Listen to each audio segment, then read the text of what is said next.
In this video I would like to show you how coupons work. From your dashboard, in the left menu, you will find the coupons.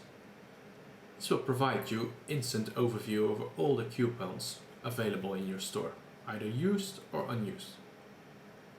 You can use the quick action to create a coupon. You can either use the auto-generated coupon or create one yourself, change the discount and select the store in which this coupon needs to be activated. Let's say that we want to provide our customer with a 30% discount coupon. We can create a coupon.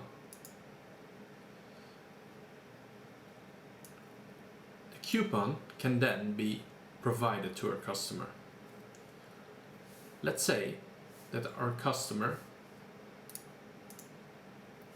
wants to buy a collection.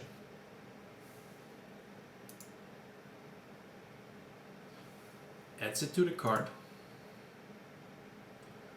and then uses the coupon.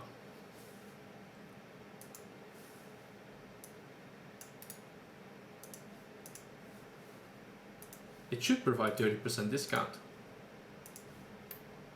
There you have it.